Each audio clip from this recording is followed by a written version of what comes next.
ഇതിൻ്റെ full video ഒന്ന് മുകളിൽ ക്ലിക്ക് ചെയ്താൽ കിട്ടും കേട്ടോ. ഹലോ, ഇന്ന് ഞാൻ കൂട്ടുകാർക്ക് ഷെയർ ചെയ്യുന്നത് എൻ്റെ അഡീനിയം പ്രൂണിങ്ങും അതിൻ്റെ കമ്പ് നടലുമാണ് കേട്ടോ. അതിനായിട്ട് കുറേ കെയറിങ് ഒക്കെ ഉണ്ട് കേട്ടോ. ഫസ്റ്റ് തന്നെ നമ്മുടെ പ്രൂണിങ് ചെയ്യുമ്പം ഒന്നിക്ക് പുതിയ ബ്ലേഡായിരിക്കണം, അല്ലെങ്കിൽ പുതിയ കത്തിയായിരിക്കണം.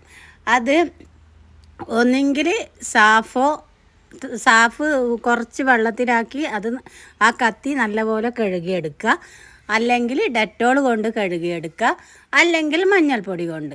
പിന്നെ നല്ലൊരു ക്ലോത്തും വേണം. നല്ല ക്ലോത്ത് എന്ന് പറഞ്ഞാൽ നല്ല ക്ലീനായ ക്ലോത്തോ ടിഷ്യൂ പേപ്പറോ വേണം. അതെന്തിനാന്ന് വെച്ചാൽ നമ്മൾ അഡീനിയം കട്ട് ചെയ്ത് കഴിഞ്ഞാൽ ഇത് സാഫാണ്, ഞാൻ എല്ലാം റെഡിയാക്കിയിട്ടുണ്ട്.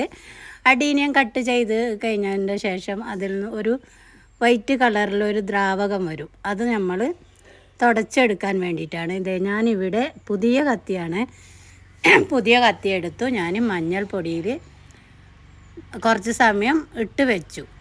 അപ്പം എന്തെങ്കിലും ഫംഗൽ ഇൻഫെക്ഷൻ വരാതിരിക്കാൻ വേണ്ടിയിട്ടാണ്. ഇത്രയും കഷ്ടപ്പെട്ട് നട്ടതല്ലേ, അപ്പം കുഞ്ഞുങ്ങളെ കെയർ ചെയ്യണം ഗൈസ്. ഇത് എന്താ പറയുക, ഗ്രാഫ്റ്റ് ചെയ്ത അഡീനിയാണ്. എനിക്ക് കുറേ വർഷം മുന്നേ എൻ്റെ ഒരു ഫ്രണ്ട് എനിക്ക് കൊറിയറായിട്ട് അയച്ചു തന്നതാണ്. അപ്പം കഴിഞ്ഞ പ്രാവശ്യം ഞാൻ റീപോർട്ട് ചെയ്തു. അപ്പം ഇന്ന് പ്രൂണിങ്ങും നടിയലും ഒക്കെ ചെയ്യുമ്പം എൻ്റെ കൂട്ടുകാർക്ക് ഷെയർ ചെയ്യാമെന്ന് വിചാരിച്ചു. അപ്പം ഗ്രാഫ്റ്റ് ആയതുകൊണ്ട് ഗ്രാഫ്റ്റിന് തൊട്ട് മുകളിൽ ഒരു 2 ഇഞ്ച് വിട്ടിട്ട് കട്ട് ചെയ്ത് കൊടുക്കുക. ഇതിപ്പം വന്ന ശിഖരങ്ങളാണ്, അതും കട്ട് ചെയ്ത് ഗ്രാഫ്റ്റിൻ്റെ മുകളിലാണ് വന്നത്. ഗ്രാഫ്റ്റിൻ്റെ അടിയിലാണ് വരുവാണെങ്കിൽ നമ്മളെ ചെടി ഗ്രോത്തിങ് കുറയും. അപ്പോൾ ഞാൻ ഇതും എല്ലാം കട്ട് ചെയ്യുന്നുണ്ട്. ഇൻഷാ അല്ലാഹ് കട്ട് ചെയ്താൽ നല്ല പോലെ കിളുത്ത് വന്ന് നിറയെ പൂമൊട്ടുകളും പൂക്കളും ഒക്കെ കിട്ടുമല്ലോ.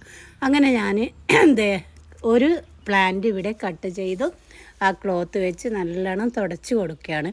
തൊണ്ടയിൽ കിച്ചാണ് ഗൈസ്, അതാണ് ഇടയ്ക്കിടയ്ക്ക് ഇങ്ങനെ ഓരോരു ചുമ ആവുന്നത്. അപ്പം അതുപോലെ നല്ല പോലെ ഇങ്ങനെ തുടച്ച് കൊടുക്കണം. എന്നിട്ട് നമുക്ക് സാഫ് തേച്ച് കൊടുക്കുക, അല്ലെങ്കിൽ സാഫില്ലെങ്കിൽ മഞ്ഞൾപ്പൊടി അതുപോലെ തേച്ച് കൊടുക്കുക, അല്ലെങ്കിൽ മെഴുകുതിരി കത്തിച്ചിട്ട് ഉറ്റിച്ച് കൊടുക്കാം. അങ്ങനെ ഞാൻ 2 പ്ലാന്റും ഇവിടെ കട്ട് ചെയ്തു. ഇത്രയധികം ഞങ്ങൾക്ക് കമ്പ് കിട്ടിയിട്ടുണ്ട്. ഇനി ഈ കമ്പെല്ലാം നമുക്ക് പോട്ടിലാക്കി വെക്കണം. കമ്പ് നടാൻ പ്രത്യേകിച്ച് പോട്ടി മിക്സിൻ്റെ ആവശ്യമൊന്നും ഇല്ല. നമുക്ക് മണലിൽ കുത്തി കൊടുത്താൽ മതി. 10-22 ദിവസം ആകുമ്പോഴേക്കും വേര് പിടിച്ച് വരും. കുത്തി കൊടുത്തിട്ട് തണലത്ത് വെക്കുക. ആമി